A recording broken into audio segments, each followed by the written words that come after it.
வணக்கம். நியூஸ் 18 தமிழ்நாடு செய்திகளை வழங்குவது நான் மோனிஷா சிவமுருகன். முதலில் இந்த நேரத்திற்கான தலைப்புச் செய்திகளை பார்க்கலாம். சொத்து வரி தாக்குதலுக்கான தாமத வட்டியை குறைக்க சட்டப்பேரவையில் மசோதா தாக்கல். நகராட்சி நிர்வாகத்துறை அமைச்சர் KN நேரு தாக்கல் செய்தார். கிராமங்களில் விளம்பர பலகை வைக்க ஊராட்சிகளில் அனுமதி பெறுவதை கட்டாயமாக்கும் மசோதா சட்டப்பேரவையில் தாக்கல்.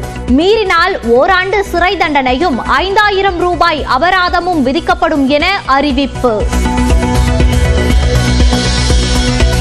கும்பகோணத்தில் கலைஞர் பல்கலைக்கழகம் அமைப்பதற்கான மசோதாவை சட்டப்பேரவையில் தாக்கல் செய்தார் அமைச்சர் கோவி செழியன். வேந்தராக முதலமைச்சரும் இணை வேந்தராக உயர்கல்வித்துறை அமைச்சரும் இருப்பார் என தகவல். 2025ஆம் ஆண்டு கலைஞர் பல்கலைக்கழக சட்ட முன்வடிவை அறிமுகம் செய்ய அனுமதி கோருகிறேன். மாண்புமிகு உயர்கல்வித்துறை அமைச்சர்களின் தீர்மானம் பேரவையின் முடிவுக்கு விடப்படுகிறது. ஏற்போர் ஆம் என்க, மறுப்போர் இல்லை என்க. ஏற்போரை அதிகம் என்று கருதுகிறேன். ஏற்போரை அதிகம். தீர்மானம் நிறைவேறியது. அரசு ஊழியர்களுக்கான அகவிலைப்படி 2 விழுக்காடு உயர்வு. பண்டிகை கால முன்பணம் 20,000 ரூபாயாக அதிகரிக்கப்படுவதாக முதலமைச்சர் MK ஸ்டாலின் அறிவிப்பு. அரசு பணியாளர்கள் மற்றும் ஆசிரியர்கள் அவங்களோட குடும்பத்தினரோட பண்டிகைகளை சிறப்பாக கொண்டாடின வகையில் ஏற்கனவே இதுவரை வழங்கப்பட்டு வரும் 10,000 ரூபாய் பண்டிகை கால முன்பணம் தற்போது 20,000 ரூபாயாக உயர்த்தி வழங்கப்படும். பழைய ஓய்வூதிய திட்டம் உள்ளிட்டவை குறித்து ஆராய அமைக்கப்பட்ட குழு செப்டம்பருக்குள் அறிக்கை அளிக்க வேண்டும். சட்டப்பேரவையில் முதலமைச்சர் MK ஸ்டாலின் அறிவிப்பு. பழைய ஓய்வூதிய திட்டம், பங்களிப்பு ஓய்வூதிய திட்டம் மற்றும் ஒருங்கிணைந்த ஓய்வூதிய திட்டம் ஆகிய 3 ஓய்வூதிய திட்டங்கள் குறித்து விரிவாக ஆராய்ந்திட ஒரு குழு அமைத்து அந்த குழு தனது அறிக்கை மற்றும் பரிந்துரையை செப்டம்பர் மாதம் 30ஆம் தேதிக்குள் சமர்ப்பிக்க அறிவுறுத்தப்படும். அரசு ஊழியர்கள் ஆசிரியர்கள் ஈட்டிய விடுப்பு நாட்களை சரண் செய்து பணப்பலன் விவகாரம். வரும் அக்டோபர் மாதம் முதல் 15 நாட்களை சரண் செய்யலாம் என முதலமைச்சர் அறிவிப்பு. அரசு அலுவலர்கள் மற்றும் ஆசிரியர்களுடைய கோரிக்கையை பரிசீலித்து ஈட்டி விடுப்பு நாட்களை 15 நாட்கள் வரை 1/10/2025 முதல் சரண் செய்து பணப்பயன் பெறலாம் என்பதை இந்த அவையில் மகிழ்ச்சியோடு தெரிவித்துக் கொள்கிறேன். பெஹல்காமில் தாக்குதல் நடத்திய பயங்கரவாதிகள் கிஷ்த்வர் மலை வழியாக தப்பி ஓட முயற்சி. இரவு நேரத்தில் வீடுகளுக்குள் புகுந்து உணவுகளை திருடிச் சென்றதாகவும் தகவல். பாகிஸ்தானின் பல்வேறு செய்தி சேனல்கள் உள்ளிட்ட 16 யூடியூப் சேனல்களுக்கு இந்தியாவில் தடை. மத்திய அரசு அறிவிப்பு.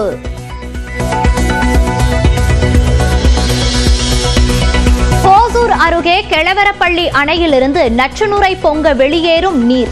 துர்நாற்றத்துடன் செல்லும் நிலையில் விவசாயிகள் கவலை.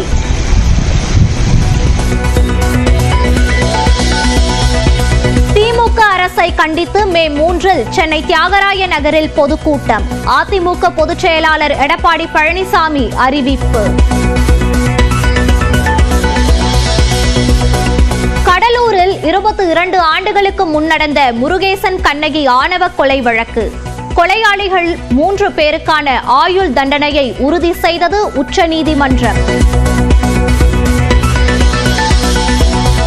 அமைச்சரவையில் மீண்டும் இடம் பிடித்த மனோ தங்கராஜுக்கு பால்வளத்துறை ஒதுக்கப்படும் என தகவல். இன்று மாலை ஆளுநர் மாளிகையில் பதவியேற்பு விழா. அரசு விரைவு பேருந்துகளில் கோடை காலத்தில் பயணித்த இலவச பயண பரிசுகள். அதிகபட்சம் 20 முறை இலவசமாக பயணிக்கும் வகையில் குலுக்கல் முறையில் பரிசு வழங்கப்படும் என அறிவிப்பு. தங்கம் விலை சவரனுக்கு 520 ரூபாய் சரிவு. 71,520 ரூபாய்க்கு விற்பனை. உக்ரைனின் ராணுவ தளங்களை குறிவைத்து ரஷ்யா தாக்குதல். ட்ரோன்களை மறித்து அழித்ததாக உக்ரைன் விளக்கம்.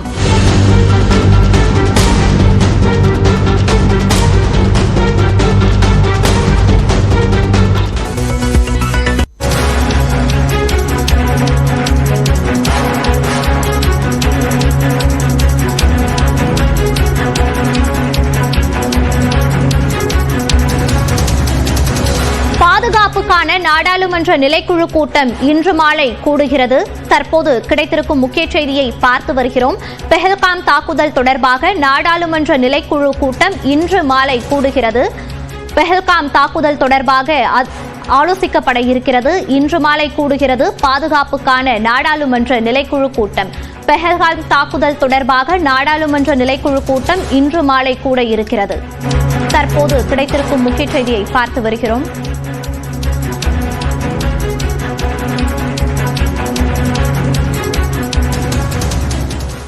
முதலமைச்சரை வேந்தராக கொண்டு கும்பகோணத்தில் கலைஞர் பல்கலைக்கழகம் அமைப்பதற்கான சட்ட முன்வடிவை சட்டப்பேரவையில் தாக்கல் செய்யப்பட்டுள்ளது. கும்பகோணத்தில் முன்னாள் முதலமைச்சர் கருணாநிதி பெயரில் கலைஞர் பல்கலைக்கழகம் அமைக்கப்படும் என சட்டப்பேரவையில் முதலமைச்சர் மு.க.ஸ்டாலின் அண்மையில் அறிவித்திருந்தார். அந்த அறிவிப்பினை செயல்படுத்தும் வகையில் சட்டப்பேரவையில் அதற்கான சட்ட முன்வடிவை உயர்கல்வித்துறை அமைச்சர் கோவி செழியன் இன்று தாக்கல் செய்தார். இந்த சட்ட முன்வடிவில் டெல்டா மாவட்டங்களை சேர்ந்த இளைஞர்களின் எதிர்பார்ப்பை நிறைவேற்றவும் உயர்கல்வி நிறுவனங்களில் நுழைவதற்கும் புதிய பல்கலைக்கழகத்தை தொடங்குவது அவசியம் என்று குறிப்பிடப்பட்டுள்ளது. எனவே அரியலூர், நாகப்பட்டினம், தஞ்சாவூர், திருவாரூர் ஆகிய 4 மாவட்டங்களில் வாழும் மாணவர்களின் மேம்படிப்பிற்காக கலைஞர் பல்கலைக்கழகம் உருவாக்கப்படுவதாக தெரிவிக்கப்பட்டுள்ளது. கலைஞர் பெயரிலான பல்கலைக்கழகத்தின் வேந்தராக முதலமைச்சர் இருப்பார் எனவும் இணைவேந்தராக உயர்கல்வித்துறை அமைச்சர் இருப்பார் எனவும் சட்ட முன்வடிவில் குறிப்பிடப்பட்டுள்ளது. பல்கலைக்கழகத்தின் துணைவேந்தரை தேர்ந்தெடுக்கும் அதிகாரமும் வேந்தரான முதலமைச்சருக்கே வழங்கப்பட்டுள்ளது.